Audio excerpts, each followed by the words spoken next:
And welcome to everyone to this latest BLS webinar. This time we different focus. We're looking at our charity of the year, Feeding Bristol, which is a fantastic cause, and also there was an awful lot of enthusiasm last year with I think significant percentage of both the funds and time coming from initiatives for Feeding Bristol from the Bristol legal market. So I know it's a cause that gets a lot of support. Obviously, we didn't get a huge amount of opportunity to raise funds this year. I can't think why that was. So we've decided to extend Feeding Bristol as our charity of the year for another year now. So hopefully we'll get lots of opportunity to both be involved in fundraising, but also be supportive of initiatives that they're running. So we got to Ped Asgarian today with us, who'll hand over in 2 minutes, talking about food justice, ownership, empowerment and equality in our food system. Ped's recently joined Feeding Bristol. I'm sure he'll tell you all about himself as well. But without further ado, Ped, if I can hand over to you. Thank you. Thank you very much, Ben, and thank you, Helen, and everyone here for inviting me to give this talk.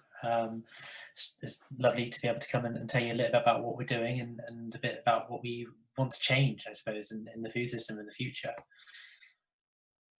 So what is Feeding Bristol? Well, first of all, I'll give you a little bit about myself, like Ben said. So I've been working in the food scene in Bristol for the better part of the last decade now. I spent the majority of it working at an organisation called the Community Farm. It's a social enterprise in Chew Magna. Some of you may be familiar with it or may even get veg box from the Community Farm.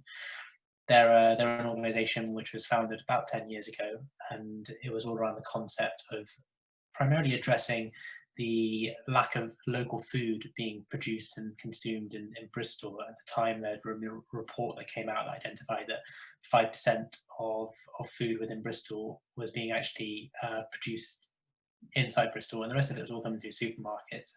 And people felt that we needed to have a bit of change in that, if possible. The idea of the farm was to grow organically on 15 acres of land. It creates a route to market for many local organic growers as well, and it has an opportunity for people to get on the land and experience what organic growing is about.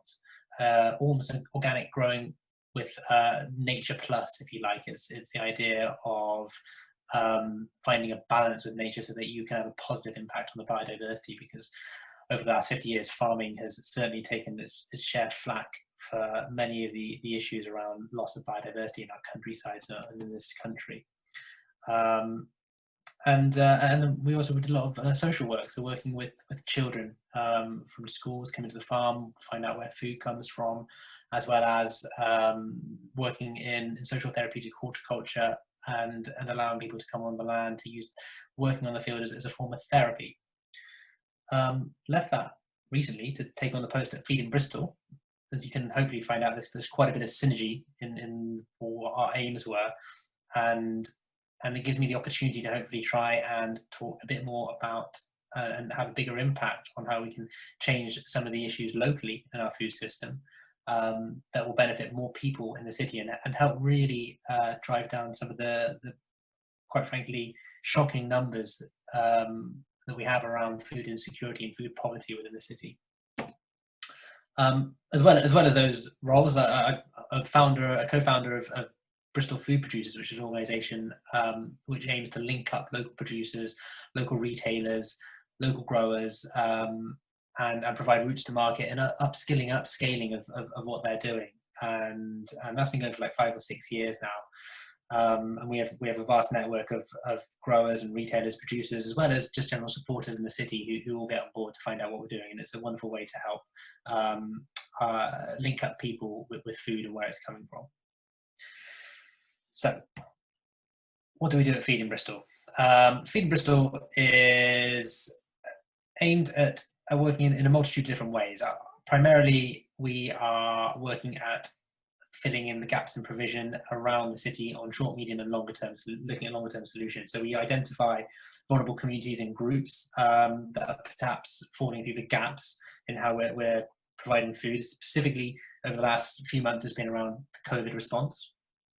And there have been many groups, obviously, that have been struggling to get food because of the way that they are isolating in their communities, and the way that the food system, with the problems that we had around deliveries from supermarkets, how people were accessing food in the first lockdown. And then the longer term kind of goals that we're working with are around about how we systemically change issues in our food system which are negatively impacting our society.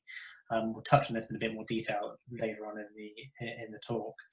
And the way we do this as well, it's around working collaboratively. That's a big theme of what we do. It's about working with other organisations. We're not here to do this on our own. We run quite a skeletal staff, actually. It's only roughly two and a half, 3 full-time equivalent that we have working across the different projects at Feeding Bristol.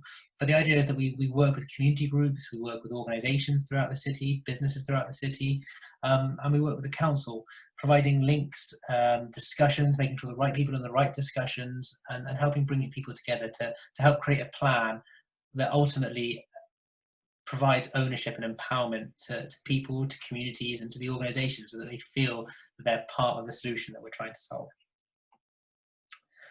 We work in a few different ways. Primarily, we've got a couple of big projects. Healthy Holidays is one that you may be familiar with. We've run it now for 3 years, 3 summers, and it has grown quite significantly in that time. It started off quite a small project, really raising only £40,000-50,000, I believe, in the first year. And as the previous director, Maurice, he told me once, that first summer was spent much of the time making sandwiches in the kitchen and driving them around distributing to children.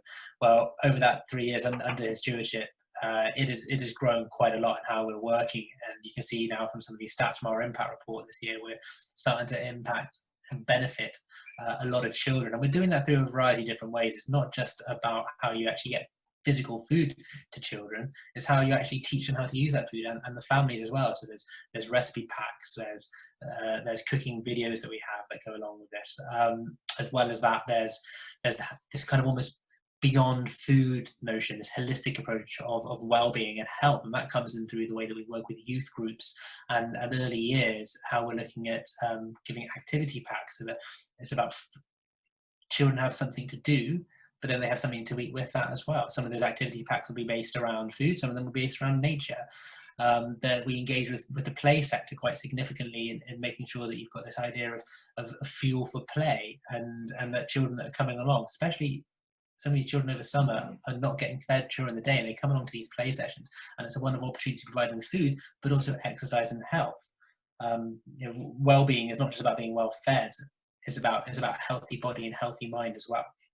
Another big project that we run is the Children's Kitchen, which has been going now for a year and a half, 18 months or so. And the Children's Kitchen is a project that goes into the schools and nurseries, and it teaches children how to cook, experiences of cooking different vegetables, different types of foods, and families as well. And the idea is then that the children can take that enthusiasm, they take the food home with them, they take the resources home to cook that meal at home, and it's about teaching the family that they can cook together, and how food's really important as part of the community at home. So what is food justice? Food justice is an interesting term. You may have heard many terms over the years you may be familiar with around food, food resilience, food poverty, insecurity, equality, equity, sovereignty. There's a lot knocking out there, and many of which you may be familiar with. Many of them, though, are descriptive terms around some of the problems around building a resilient city that is robust when it comes to emergencies, that sovereignty around the ownership of our food system and what we're doing, insecurity about how we're able to access food. But what food justice is more about the action behind those terms. It's about actually creating something as a movement that follows through on what we want to achieve. It's really heavily steeped in communities, and this idea that it's not just a top-down approach, strategic approach to how we're looking at our food system. It's something that's co-created. It's something that people have a strong affinity with and they understand. It's all about, it covers the food system from how it's grown to how it's distributed, how it's bought, and how it's consumed in the household. So there's the educational part, there's the food culture part that comes with it, as well as how we are creating a system that allows for shorter supply chains, that allows for food to be grown in a way that benefits the environment.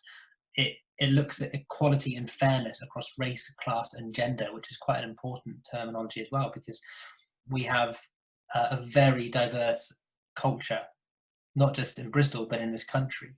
And actually, we need to be taking account of that in our food system. We need to be making sure that people are able to access food in a fair and equal way and reduce some of the barriers. And one of the really important things is about accountability, which is about who is accountable for our food system. How has it got the way it is? And who is going to help steer it forward? And if we're making a commitment locally, nationally, these people have to be held account to that commitment. It can't just be something that's written down on a piece of paper. People want to see action and people want to see things following through. So what is wrong with our food system? So I've tried to depict a little diagram here that kind of helps us look at what our current food system is and perhaps what a fairer food system for everyone might look like. And so if you look at our current food system, we have the little dots there. They're kind of looking at the way the food is. That's our food that's coming through the system. And it's kind of bottlenecked through a consequence, a factor of national policy, which guides what we're doing and how food is getting to you through the systems that are distributed. Things like the common agricultural policy has a big impact on what is being grown, and the subsidies that are going along with that.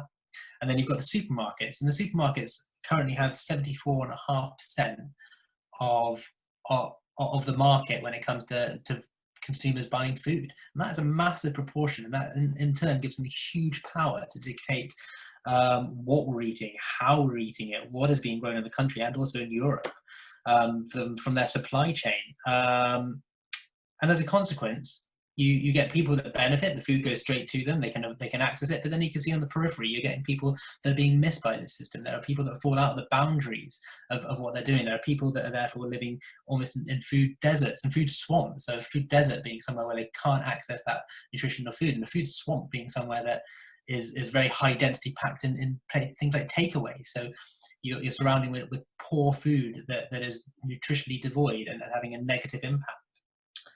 And the idea with the fairer system, which I'm sort of trying to quite reductively display here, is this notion of how everything's a bit more interspersed, that people have many different routes of accessing food, that almost food producers have many different ways of interacting with each other and different routes to market. That they don't have to go down the one route. There's a greater selection of markets. There's a greater selection, and I mean like literal food markets, and a greater selection of smaller greengrocers that people can access food, and the food is being grown in a way that is being culturally aware, so that we have a diverse selection of food, that food is being more seasonally grown, and that people are therefore interacting with that food better. You can have community organisations like the community farm, for example, where people can interact with food, learn about food, how it's grown, and actually improve their food culture as well.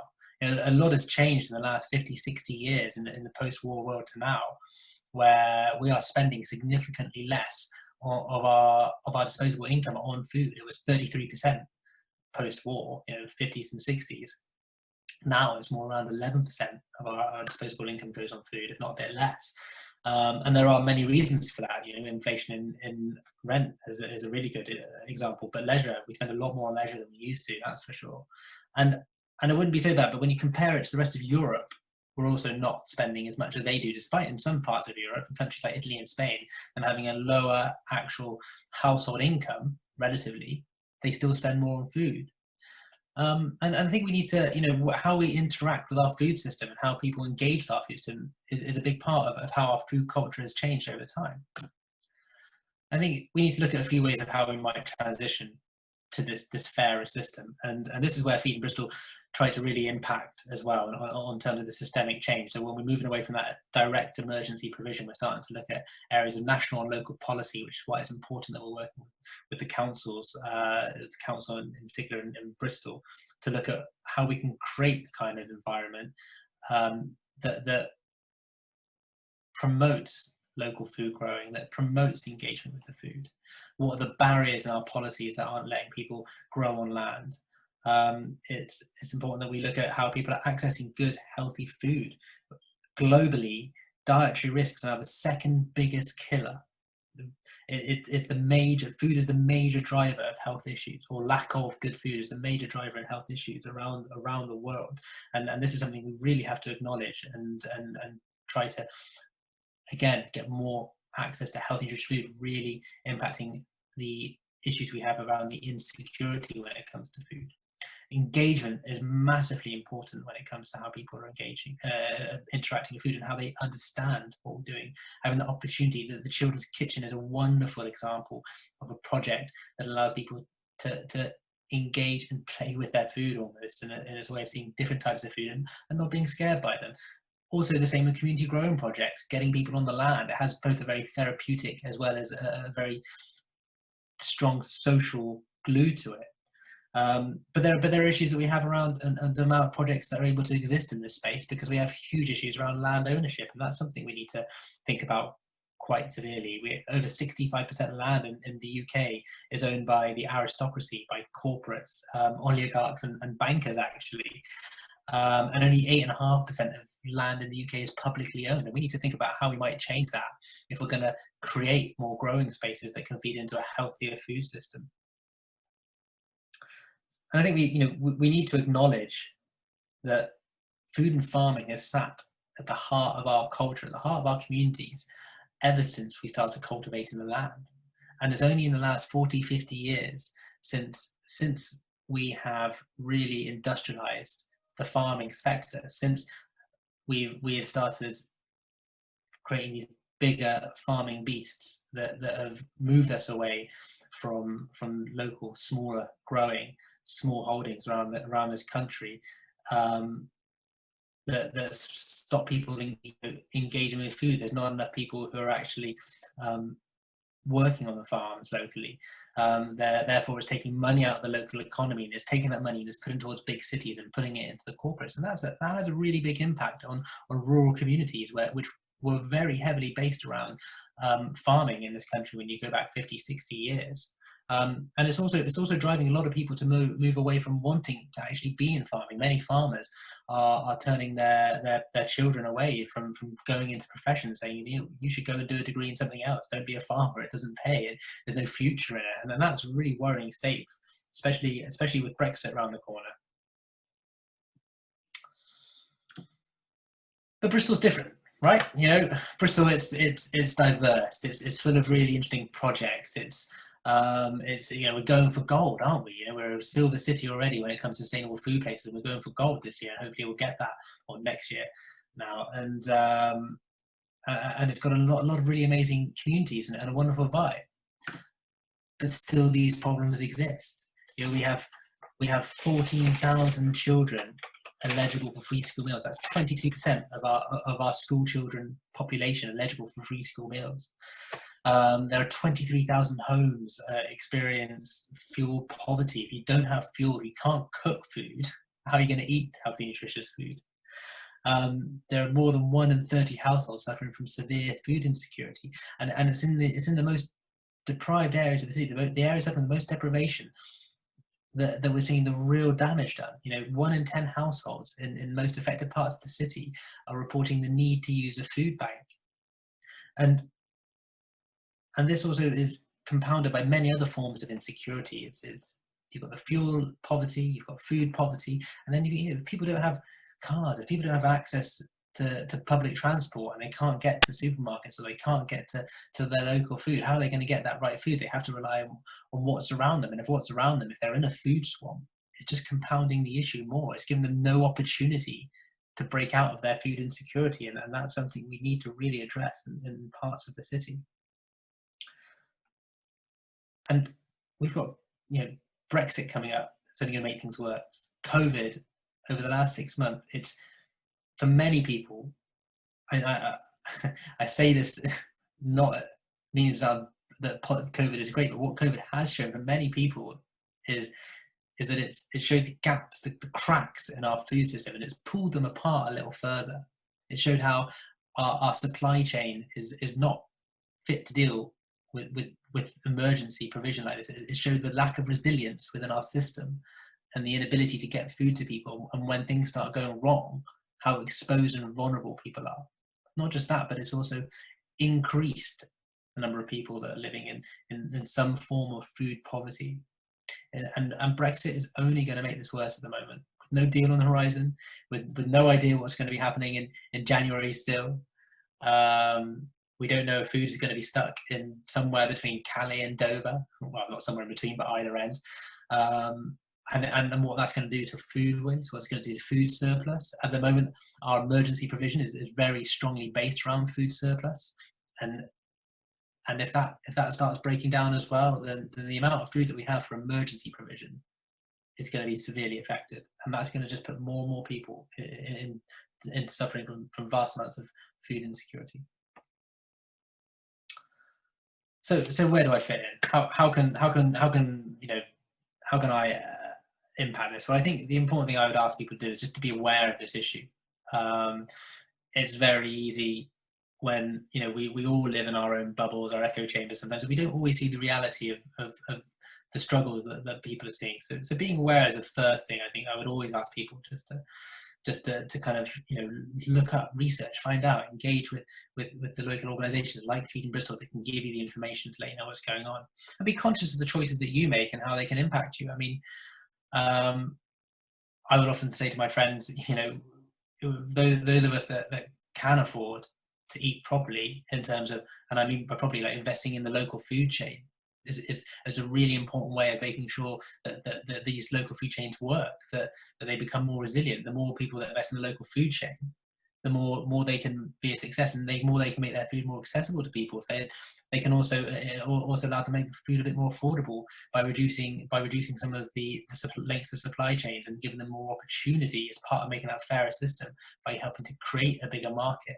If we're looking at 15 years ago, almost 12 years ago, 5% of food being bought in Bristol being local, the reality is not much has changed in that time.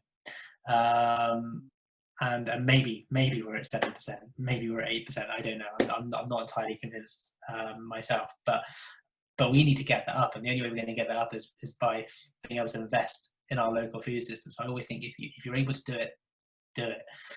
I think we all need to engage better in our local communities. And I think that was one of the most amazing things about COVID, was just how we saw people coming together to work. Organizations primarily, which was fantastic, but people in their communities were of all walks of life were coming together to help those that were in need. It's wonderful that it happened. It's a shame that it needed a crisis to make it happen. But I think, look up where your local community centres are. Look up how you can help out and get involved. If you're unsure and you want to know, by all means, you can get in touch with us and we will point you in the right direction. We're well connected with many organisations and can pick 2 or 3 in your area. I'm sure that would be wonderful to get involved in. And the more people that get involved in these organisations, the bigger impact they're gonna have. A lot of these guys, they rely on volunteer help to survive and thrive. And we're only going to make things better together. That it can't be done by just a small select group of people doing it. It needs the whole of society to get behind these ideas, or the majority of society at least, anyway. But we can do it. We've shown that we can do it. There are so many opportunities that are being created, and I'm always the optimist. I know I've painted a bit of a worrying picture here, but I am always the optimist. There is so much that we can do together. Human endeavour has done so much to benefit society, and you look at the progression that we have and what we have created, that if we do come together and push in the right direction for the right causes, we will always have a positive outcome. And I think that's the exciting thing for me at the moment. We have a city in Bristol that is full of amazing people. We have a city that's full of amazing, wonderful projects, a diverse city that can come together and work, and all the conditions are there. People often talk about Bristol being this amazing food city. Well, it is, but it could be better. With what it has got, it could elevate itself another step of the way. And I think now we've had lots of people, certainly in my, as I said, my sort of decade of working in Bristol, I've seen many, many fantastic organisations being driven by many wonderful people, but a lot of them suffer from burnout, and they're pushing as hard as they can. And I think sometimes if we can get more support behind them, then we can really hold them up and propel them even further to have even bigger positive impact. So I hope that's given you a bit of an idea of what we do. Hope it's given you a bit of an idea of what we're trying to maybe change, and more than anything, I think giving you some, well, let's say, food for thought. And I'd really, like to open up some questions, and perhaps we can have a bit of a discussion around any topics that you've heard me discuss, you're unsure of, or you have questions about. Then I think it'd be a really good opportunity to answer those now. Thanks, Ped. Just one point that I was going to come in is to expand on, and you showed me earlier before we started your Pole Skulls Man United mug. So I hope we're going to get a fair and balanced response to this question. But obviously the Marcus Rashford effect. I just wonder if you can talk around that. Obviously, he's done great work in securing meals for school children outside of term time and raising the profile of the issue. And obviously, it's great for the cause. I just wonder if you can talk a bit more about this only basically being the tip of the iceberg, and obviously there's much more than that. But just reassure people that the issue hasn't gone away with what Rashford has achieved. Yeah, I mean, it is phenomenal what Marcus Rashford has done. I mean, ultimately, Ben, as a Man United fan, I'd be lying if I was to say there wasn't a small part of me that wished he was just kind of doing the same sort of work on the football field right now.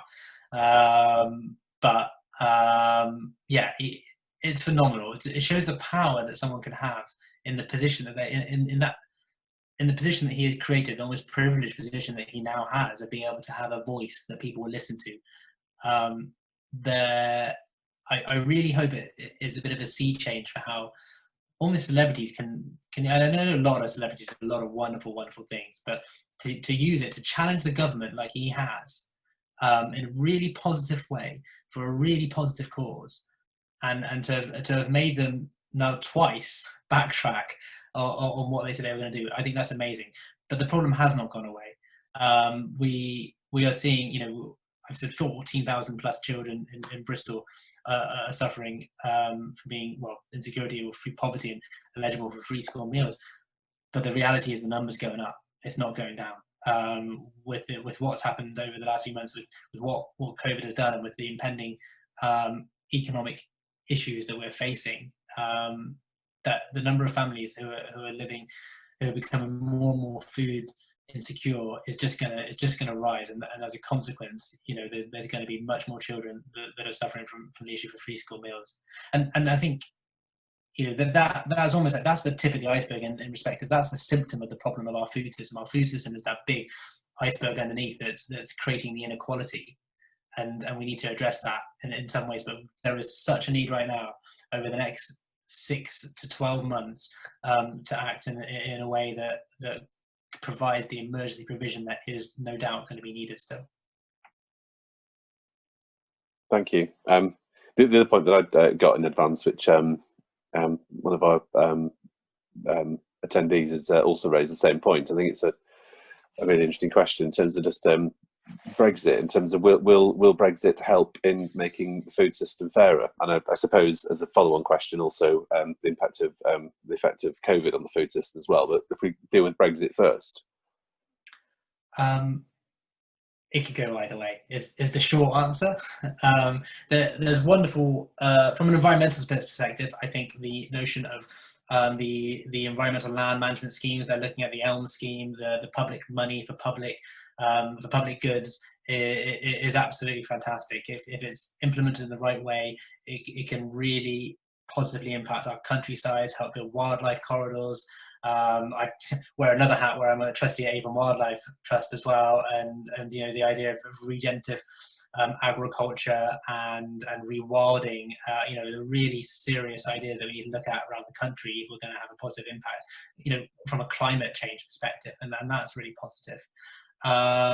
Nevertheless, there is no doubt going to be a very strong, sharp negative impact at the moment, the way it's looking from a food perspective, because we will hit the hunger gap in March, which is the time of year when we start to see the UK produced food starts to drop quite significantly. And if we don't have a decent infrastructure of food and any kind of decent deals for food sorted by that point, then we're gonna have huge rises in food costs, because because we're going to see a lot more imported food coming in at a much higher tariff rate, and that is a real issue. And then going into the next growing year, what you then will see is inputs for the way that people are growing will start all increasing in price, and that will then have a kind of a lag impact on the cost of local food and UK produced food, which is a real worry as well. I think I might, if I may, I can share with you another slide that I might have knocking around on my computer, which shows a really interesting approach. I can't find it, but there's a really interesting approach to how Europe is moving towards in terms of a food model and how the UK is moving. And Europe have actually really simplified things to this very simple model of field to fork and how it's going to happen. It's a very small wheel. It looks lovely. It's a really nice little thing. The UK one is this kind of 20-step process that goes around this giant wheel, and you just think you're just making it more complicated. And the more complicated you make it, the less engaged people are going to be with it, and that's a real worry. So, yeah, there's opportunities, and again, I tend to be positive in thinking that we'll be able to use those opportunities in a positive way to create a strong local food system. Ultimately, the problem would have been there whether or not Brexit came along. In many ways, like COVID, Brexit has just highlighted the issue and made people talk about it more, which in itself is a positive thing. But there is a bit more of a ticking time bomb sat there, unfortunately. Thank you. Question that's coming from Carmen. An excellent question. What immediate simple things can we do to help? Immediate simple things. I would keep an eye out for January. We can start planning our holiday provision program for the next calendar year, and that will need input from people. That will need both financial donations as a city, as we have come together over the last few years phenomenally to fund the program, but also volunteer coordination, volunteer time going into it, and this year with will hopefully be a generally more normal year without the issues around social distancing when we come out the other side of this pandemic. There will be a need for a lot of people to help out over the summertime. I don't know if that's immediately. For me, immediate works within 12 months, and then sort of medium term works a little bit like coming up to 4 to 5 years, and then longer term a bit longer. Right now, immediately, I would just say, again, you can get in touch, and we can put you in contact with your local communities, local food communities, and you can see how you can get involved to help out, because there is a real worry that many communities will be suffering from the lack of help they had over summer. When there were lots of people furloughed, and that's not so much the case now. And if emergency demand becomes a bit more, then that does indeed cause issues. Thanks. And I think just picking up on what you were saying there in terms of putting in touch with other people, and obviously at Bristol Law Society we've got a huge focus on collaboration projects, and presumably you guys also work with lots of other organisations, and what sort of what can you tell us about that? Well, there's some truly phenomenal organisations in Bristol all around the city. There's the Playful Bristol sector, which is an amalgamation of many organisations working in the early years sector, which is about play and the venture playgrounds and how people are getting food to children in those adventure playgrounds, which is incredibly important. Many of these children, especially on weekends, can sometimes be going with minimal food when they're not at school, and that's a really big issue. So there's a very positive, very quick ways of getting involved as well. There's wonderful organisations throughout Bristol that are just trying to have an impact on how our food system is, and through the Bristol Food Network, Bristol Food Producers. The Going for Gold campaign that's being run in Bristol is all about inspiring people. They're running some wonderful campaigns at the moment. They've got Bristol Bites Back Better, and I would look it up if you get a second, because that's all about how we can build back better after COVID. Oh God, did I just steal a government phrase? And how you can get involved, and it's a really good way of signposting different ways of being involved, and how the pledges that you can make can go towards making Bristol a more sustainable city. Fab, thank you. Helen, I think you had a point you wanted to mention. I did, bear with me, it was coming. Yeah, it was just comment, maybe a question. I was just thinking about that slide that you had with supermarkets and then kind of a fairer access to all, and I was just trying to get my head around that because you know, I'm in a very privileged position that I can go to my local greengrocer or go to the butcher, and I'm prepared to pay a little bit more to eat a little bit less but better quality. But the supermarkets wield so much power, don't they, that's the perception of where the cheap food is at the moment. And so, you know, therefore, if you're struggling, I imagine that you're more likely to go to a supermarket.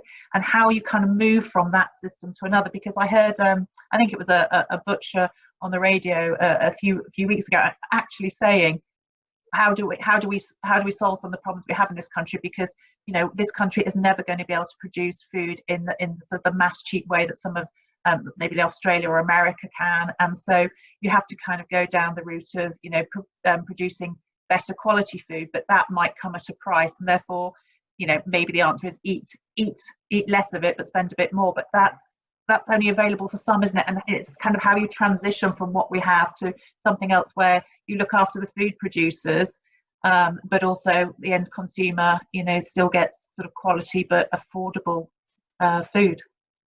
And yeah, it's a very complex solution, and as I said, my diagram's fairly reductive from what I was trying to sort of show. But the supermarkets do have a role to play. There's no doubt about that. They provide a way of people accessing food that they can afford, and at the moment, it's not going to switch overnight. We're not going to see, you know, people coming out of just general poverty overnight. So therefore, they play a really, really important role. What they can do is, you know, we need to find a way to make supermarkets, let's say, a little bit less beholden to providing shareholder profits, and a little bit more around giving people access to food that they can afford.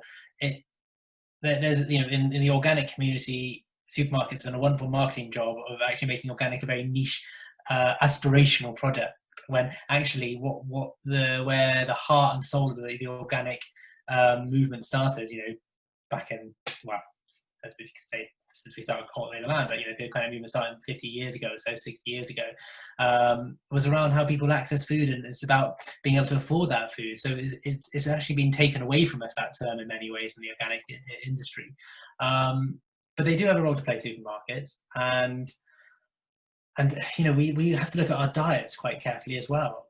You know, meat is important, and I'm not vegan. I think ultimately, if we were all vegans in this society, the problems would still exist because around the environmental issues, because we would be farming it in the wrong way. It's the way we farm that's the problem. It's the intensive nature of what we farm and that brings a hidden cost to the food as well. So yes, we might be getting cheaper food, but where does it cost more? It costs more in our health, in our life expectancy. It costs more in the NHS and public funds, because they're having to deal with these dietary problems. As I said, dietary related problem is now the second biggest killer globally.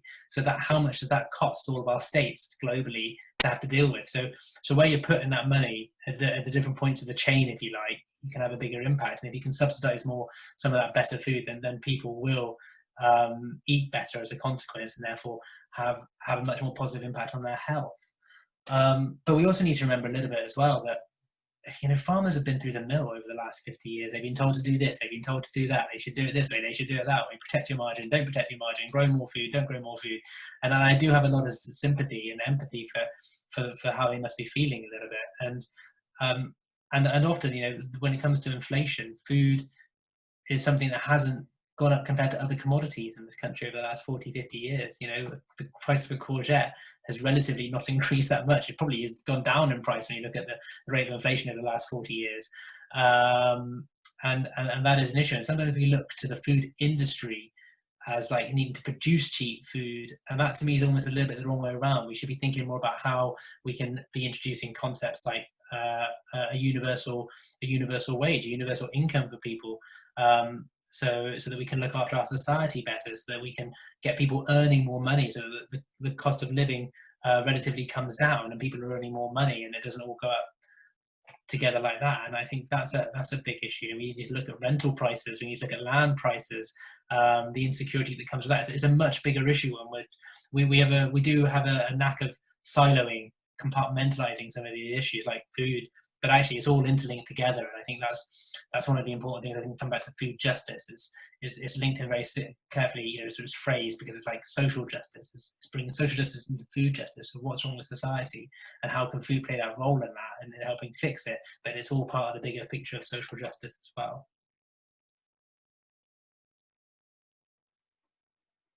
Brilliant, thanks for that.